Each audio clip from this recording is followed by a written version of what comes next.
Здравствуйте, друзья! Я рад приветствовать вас из Израиля, солнечного Израиля, в котором сейчас холодно. Видите, даже костер пришлось растопить. На самом деле костер — это не просто декорация какая-то или фон, это та тема, о которой мы будем говорить сегодня с вами, которую я хотел бы, чтобы мы поразмышляли и подумали. Давайте помолимся сначала. Господь Иисус, мы благодарим Тебя за все.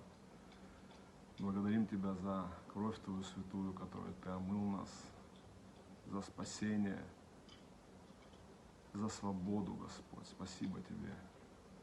Мы благословляем Твое святое имя и молимся, чтобы Ты, Господь, благословил это время нашего общения. Спасибо Тебе за то, что даже не имея возможности находиться рядом, мы можем служить друг другу, Господь.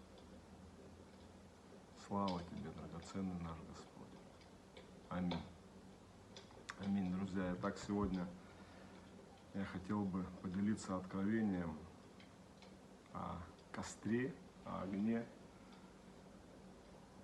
И, наверное, назвать это будет правильнее: какой огонь греет тебя, или какой костер греет тебя. В Библии много говорится об огне. Бог часто является в огне, вы это знаете все, и можно во многих местах Писания это читать. Начиная с того, что Моисей увидел куст, который горел и не сгорал, помните, да? Это был огонь, в котором Бог дал призвание, назовем его огонь призвания. И в книге Левит также Бог говорит, что огонь на моем жертвеннике должен гореть и никогда не сгорать. И обязанность священников и левитов в том, чтобы подкладывать дрова на жертвенник, чтобы этот огонь не сгорал. И это, наверное, огонь служения. И если огонь призвания Бог зажигает сверхъестественно, горящий и не сгорающий куст, то огонь служения — это наша ответственность. Нам нужно подкладывать дрова. Это не ответственность пастора, это не ответственность команды прославления, чтобы так спеть классно, чтобы мы все вошли в Божье присутствие. Это твоя и моя ответственность. Подкладывать дрова на жертвенник, именно в этот огонь наших отношений с Богом. И также я хотел бы еще прочитать одно место. Это Левит, 9 глава. Книга Левит, 9 глава. Давайте откроем.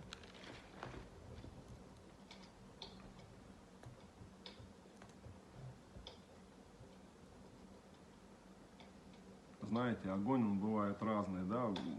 Бывает костер, у которого так приятно посидеть, у которого так уютно, тепло, который потрескивает, и так здорово от этого на сердце и на душе.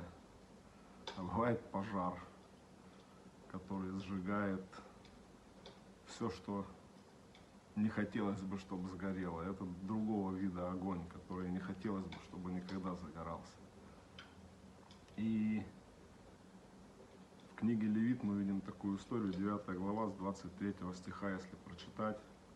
Написано: «И вошли Моисей и Аарон в скинию собрания, и вышли, и благословили народ, и явилась слава Господня всему народу, и вышел огонь от Господа, и сжег на жертвеннике все сожжения и тук. И весь народ, и видел весь народ, и воскликнул от радости, и пал на лицо свое».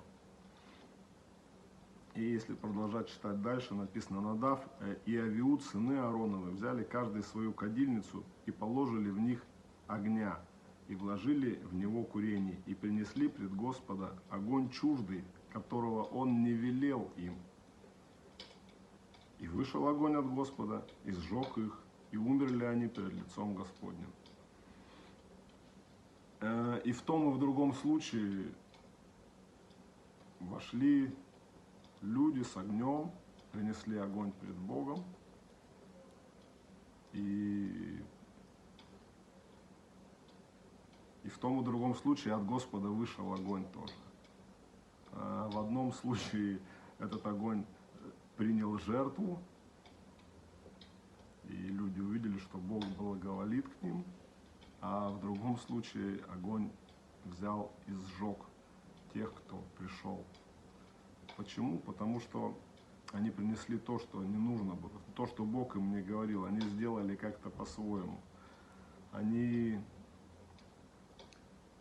двинулись в каких-то своих откровениях. И знаете, я хотел бы, чтобы мы посмотрели с вами примеры из Нового Завета. Есть примеры такие, которые мы можем увидеть в жизни Иисуса и его учеников.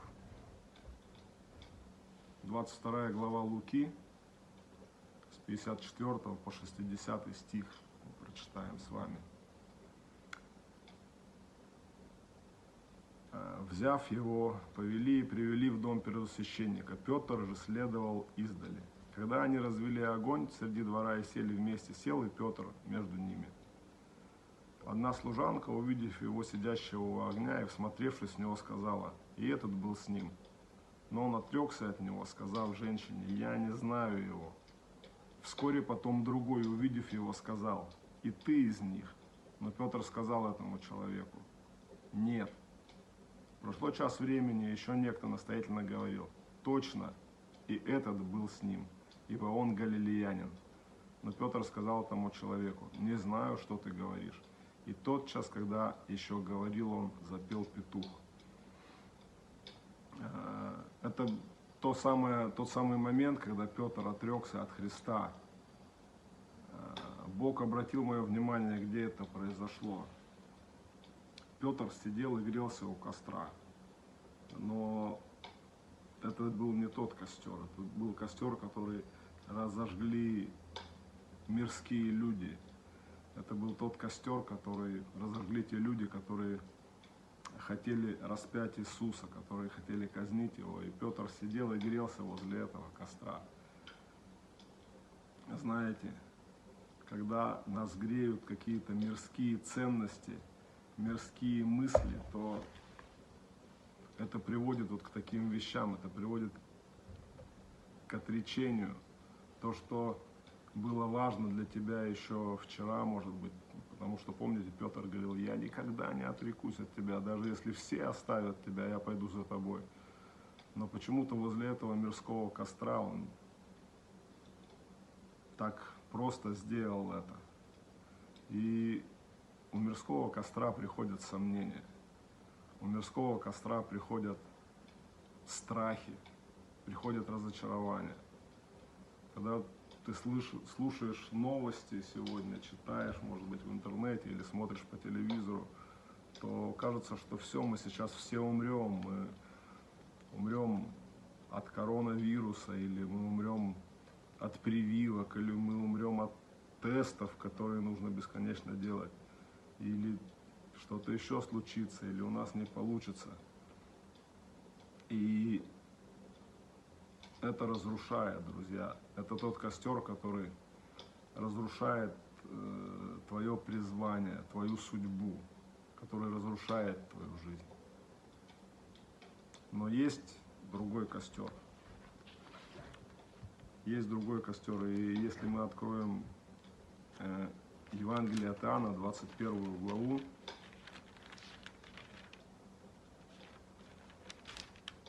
мы прочитаем там такие слова.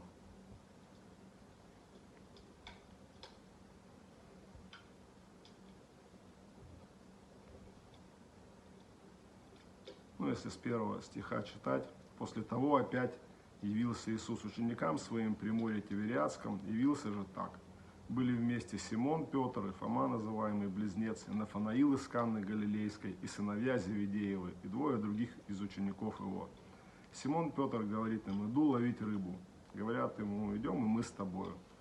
Пошли, и тот час вошли в лодку и не поймали в ту ночь ничего. А когда уже настало утро, Иисус стоял на берегу, но ученики не узнали, что это Иисус. Иисус говорит им: дети, есть ли у вас какая пища? Они отвечали ему: нет. Он же сказал им: закиньте сеть по правую сторону лодки и поймаете. Они закинули и уже не могли вытащить сети от множества рыбы. Тогда ученик, которого любил Иисус, говорит Петру: это Господь. Симон же Петр, услышав, что это Господь, опоясался одеждою, ибо он был наг, и бросился в море. А другие ученики приплыли в лодке, ибо недалеко были от земли, локтей около 200, таща сеть с собою. Когда же вышли на землю, видят разложенный огонь, и на нем лежащую рыбу и хлеб. Иисус говорит им: принесите рыбы, которые вы теперь поймали. Симон Петр вытащил на землю сеть, наполненную большими рыбами, которых было 153, и при таком множестве не прорвалась сеть. Иисус говорит им: придите, обедайте. То есть вы видите, эта ситуация, когда даже уже все ученики разошлись, когда они были в разочаровании, и когда они пошли заниматься каждый опять своими прошлыми делами, они пошли на рыбалку, им явился Иисус. И когда они вышли на берег, они увидели, что Иисус развел костер. Иисус развел огонь, и на этом костре жарилась рыба и хлеб. И он говорит им: подходите, обедайте. И знаете, это совсем другой костер. Это тот костер, возле которого Иисус говорит о любви, когда он несколько раз говорил с Петром: любишь ли ты меня? Он говорил ему о любви, он говорил о призвании. Это костер, где есть обеспечение. Мы видим, что там рыба и хлеб, независимо от того, что они поймали или не поймали бы они, но на этом костре, который развел Иисус, там есть все необходимое. Он говорит: приходите, обедайте.